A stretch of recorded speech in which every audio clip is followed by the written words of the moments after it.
Tim Winton has devoted his life very successfully to writing novels.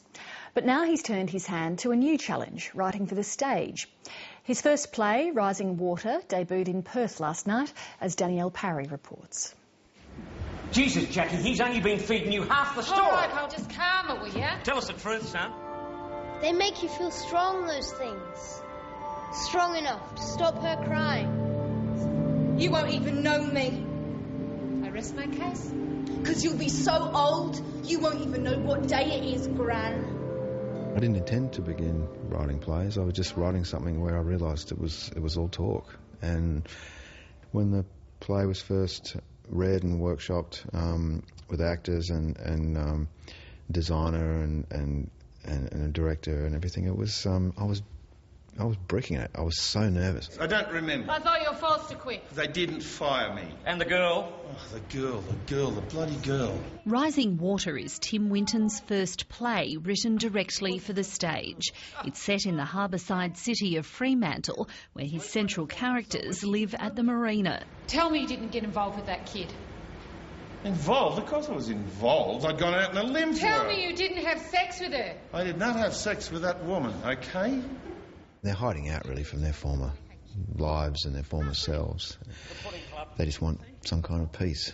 And of course, they, like a lot of boaties, they think that they've left the suburban morass behind them. But they're just living another suburban existence, cheek by jowl with each other on the jetty. The plot unfolds on Australia Day and questions the alcohol-fuelled fervour of the country's national celebration.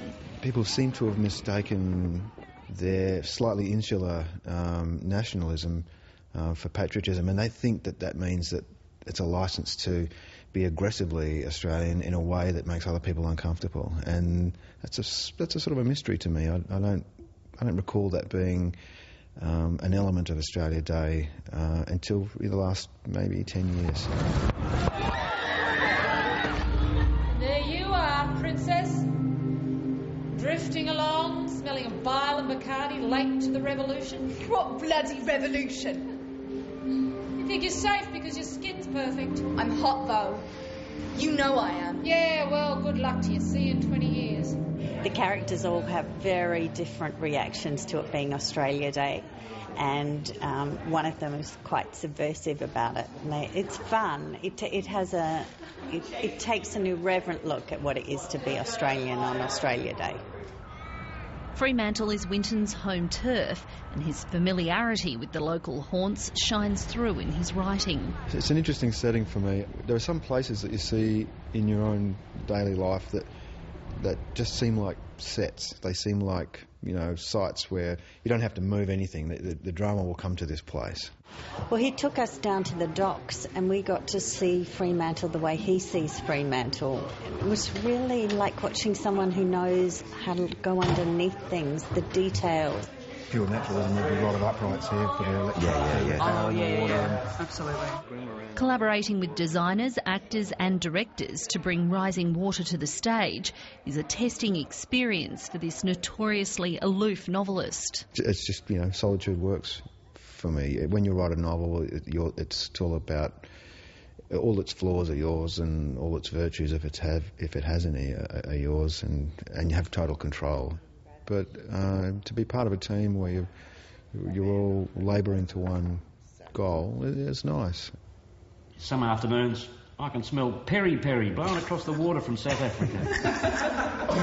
You sure it's not the rubbish tips of Soweto? Vanilla beans on Madagascar. Dream on. It's hard not to be a fan of Tim Winton. He's kind of in your face in the literary world. He has an ability to get into all kinds of pain, a kind of sub-life that occurs in the neighbourhood, on the docks, wherever you may be. Yeah, it's a great talent. But when you sleep, the world keeps working, moving, like a boat. But it's the purity of the theatre that's truly captured Winton's imagination and is helping him share his stories with new audiences. And when you wake up, you're ready to push again. I think theatre's the last place where you can go and anything goes. When when the lights go down and the curtain goes up, the audience is up for anything, and that's terrific if you're a writer. Sick. Tired. Danielle Parry reporting from Perth.